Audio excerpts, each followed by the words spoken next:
Assalamualaikum. Okey, sebelum ni kita dah buat contoh 2. Contoh 2 adalah berkaitan dengan kita rengkan di mana kerja pam tidak diabaikan. Kemudian kita buat contoh 3. Contoh 3 kerja pam diabaikan. Dan untuk contoh yang keempat ni soalannya adalah sama. Cuma yang berbeza kat sini kita kata sistem bekerja pada kita rengkan dengan kecekapan isotropik semasa proses pengembangan adalah 86%. Kemudian kerja yang dilakukan ke atas pam tidak diabaikan. Jadi maksud dia dekat sini ialah kita boleh katakan kecekapan mekanikal kita rengkan adalah 86.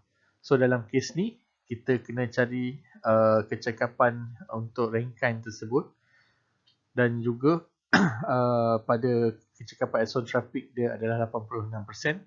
Kemudian kerja yang dilakukan oleh pam yang tidak diabaikan tu kita assume sebagai kecekapan dia adalah 100% masih dalam keadaan unggul. So tentukan nilai-nilai berikut kerja yang dilakukan ke atas pam air suapan. So yang ni semua adalah sama macam sebelum-sebelum ni lah. Untuk contoh-contoh yang sebelum ni daripada contoh 2 dan contoh 3. So kita tengok satu persatu. Yang ini adalah gambar rajah kita rengkan kita. Jadi kalau kamu tengok kita rengkan ni sebenarnya dia sama macam sebelum ni. Dia ada 1, dia masih ada 2, dia masih ada 3 dan dia masih ada 4.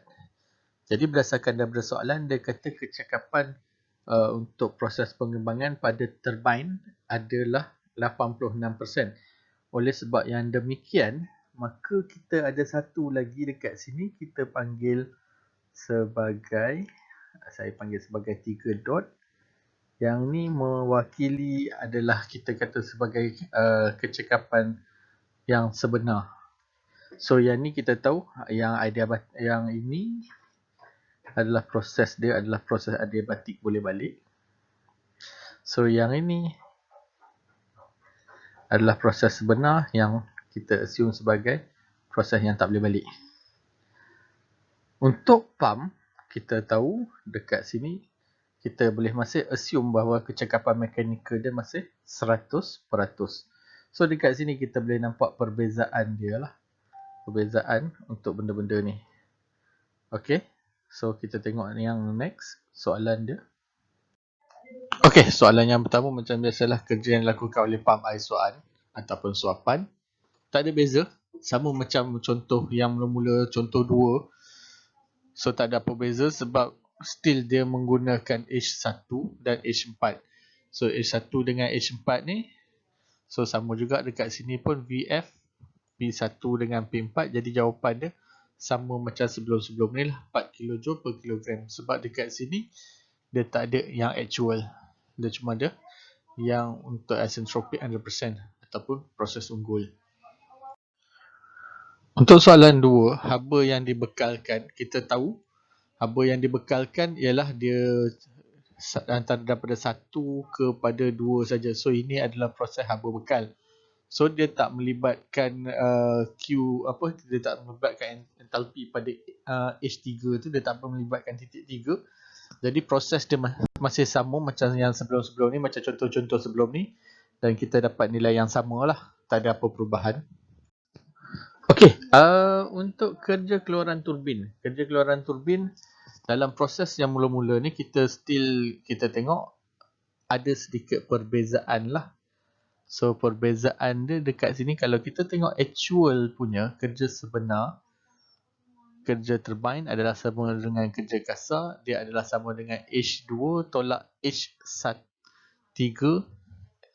3 dot. So yang ini adalah kat sini.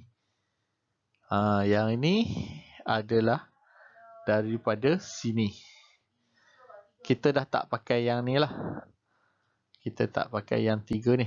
Walau bagaimanapun, untuk menyelesaikan soalan ni, still kita masih gunakan, kita kena cari juga S3 ni.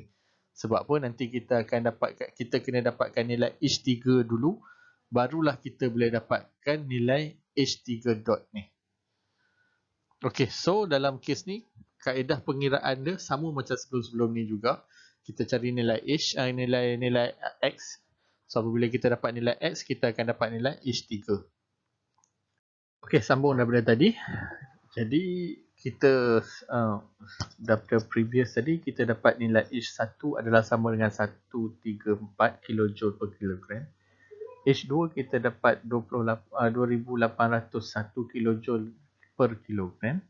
Dan H3 kita dapat yang baru tadi, kita dapat 1840 kJ per kilogram. So, apa yang kita nak buat sekarang ialah kita cuba dapatkan nilai H dot ataupun yang H yang bertanda tu lah. Macam mana kita nak dapatkannya? Kita gunakan daripada nisbah kecekapan ni lah. Nisbah kecekapan, kita kata kecekapan kita sebenar adalah sama dengan kecekapan kita rangkain. So, apa dia kecekapan kita sebenar? Apa dia kecekapan kita rangkain? So, kalau kamu tengok dekat sini, kecekapan isentropik turbin adalah kerja sebenar bahagikan dengan kerja ni. Kecekapan isentropik turbin adalah kerja sebenar bahagi dengan kerja isentropik turbin. Kan? So, dia kata W12 bahagi dengan 12 dot per dengan W12 yang tak ada dot. Dalam kes ni dia tak pakai 12, dia pakai 23 lah. Jadi maksud dia kerja yang sebenar adalah dekat sinilah. 1 hingga 3 dot ni, ini adalah kerja sebenar dan yang ini adalah kerja isentropik. So maknanya yang ini dia akan pergi ke sini dan yang ini dia akan pergi ke sini. Okey. So kita tahu daripada soalan tadi dia kata kecekapan isentropik adalah 86%. Jadi kita convert jadi 0.86. Kemudian kita masuk dalam kes ni H2 tolak dengan H dot sebab yang ni adalah kerja yang sebenar. Ni kerja yang sebenar. Dan yang ini adalah kerja isentropik ataupun rangkain tadi. So kerja isentropik adalah H biasa. Jadi kita ada H2 kita ada nilai, H3 pun kita ada nilai. Jadi kita masukkan, kita letak 281 ni, 281. So H3 tadi adalah 1840. Jadi kemudian kita manipulatekan, kita akan dapat H3 dot adalah sama dengan 2801 tolak 0.86 dalam kurungan 2801 tolak 1840. Jadi jawapan yang terakhir kita dapat ialah 1975. Balik kepada soalan nombor 3 tadi. Kan dia nak kecekapan turbin. Kita kata kecekapan turbin tadi adalah sama dengan H2 tolakkan dengan H3 dot. Jadi kita akan dapat 2801 tolak 1975 ni tadi adalah sama dengan 826 kJ per kilogram. Soalan 4, kita cari kerja bersih. Jadi kerja bersih kita tahu kerja bersih adalah sama dengan kerja yang dilakukan oleh turbin tolak dengan kerja yang dilakukan oleh pump ataupun boiler feed pump. So kita dah ada nilai kerja yang dilakukan oleh turbin adalah 826 tolakkan dengan kerja yang dilakukan oleh pump adalah sama dengan 4. Jadi kita dapatlah kerja bersih sama dengan 822 kJ per kilogram. Soalan yang kelima berkaitan dengan kecekapan kita. Jadi kecekapan kita guna rumus yang sama. Kita tahu kecekapan kita sama dengan kecekapan rangkain adalah sama dengan kerja bersih bahagikan dengan kerja bekalan. Jadi kita dah ada nilai tadi. Kecekapan kerja bersih adalah 823 bahagikan dengan Q bekal yang dibekalkan kepada boiler sama dengan 2677. Jadi kita dapatlah kecekapan untuk kitar kita adalah 0.309 ataupun 30.9%. Soalan yang ke-6, soalan yang seterusnya kita cari nisbah kerja. So nisbah kerja adalah sama dengan kerja bersih dibagikan dengan kerja kasar. Jadi kerja bersih tadi kita tahu adalah kerja kasar ataupun kerja turbin ditolakkan dengan kerja pump. So kita dapat tadi 823 jadi bagikan dengan kerja kasar atau kerja turbin adalah sama dengan 827. Jadi kita dapatlah nisbah kerja 0.995. Untuk penggunaan steam tentu, kita guna rumus yang sama, penggunaan steam tentu ataupun steam consumption 3600 bagikan dengan kerja bersih. Jadi kita dapat 360 bahagi dengan 823. Jadi kerja bersih kita adalah sama dengan 4.374 kg steam per kilowatt hour. Okey, sekian. Selamat mencuba. Nanti kita akan masuk contoh kelima di mana kita akan ada penggunaan isentropik.